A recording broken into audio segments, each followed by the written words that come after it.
I walked into my body sculpting exercise class on a Monday morning.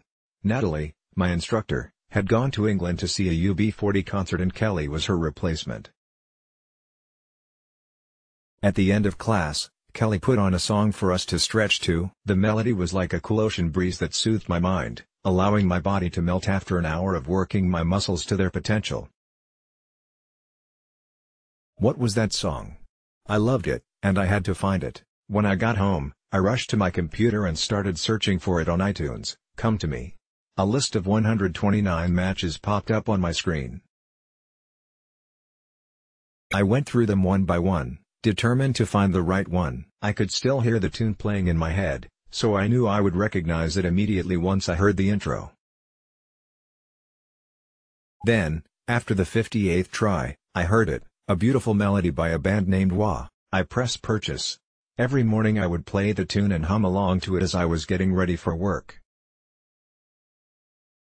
A week later, my husband and I were taking an early morning jog in our neighborhood in Montego Bay. The start of spring was refreshing, as pops of color were slowly unfolding in front yards. It was slightly cloudy and humid, with the sun making its occasional appearance, quite the typical weather for the middle of March. After about a mile, my husband began to feel a little uncomfortable. He returned home, and I finished up the round and met him there. His discomfort continued. I noticed a concerned look on his face as he rubbed his chest, trying to regulate his breathing, while he sat restlessly on the patio. We called his doctor and headed over to his office. The EKG started, and suddenly I saw the expression on the doctor's face change. He wasn't smiling anymore. "Your husband is having a heart attack," he said. Waiting for an ambulance was futile at this point, as there was probably only one available in the city. I drove my husband to the hospital with the doctor beside him, trying to keep as calm as any woman could be while driving her husband, who was having a heart attack, to the hospital. Once he was admitted and stabilized, the decision was made to fly him to Miami on an air ambulance. My sister-in-law took me home to pack a small suitcase. I was calm. Something inside reassured me that everything would be fine. I took a shower, washed my hair, got dressed, packed a few things, and returned to the hospital.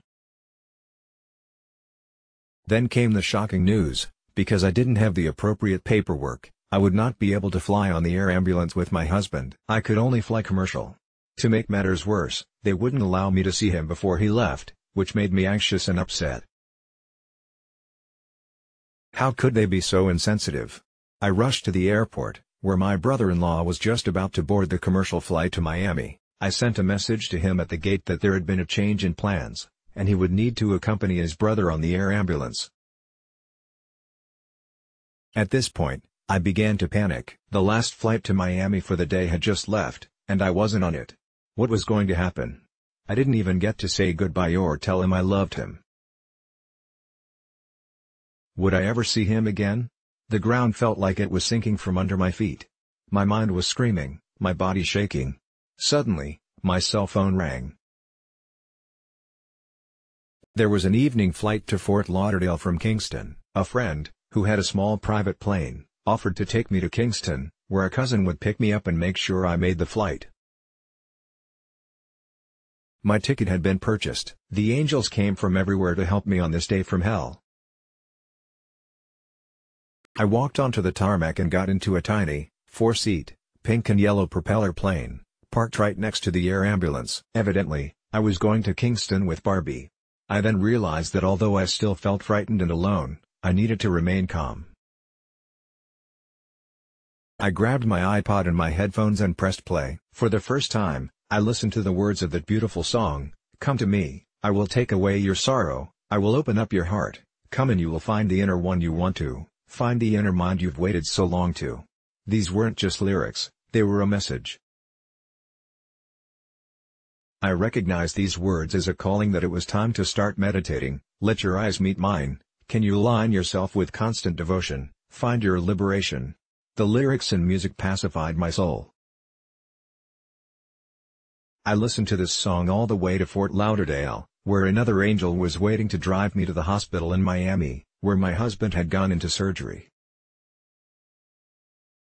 I listened to this song for the next 4 hours in the waiting room.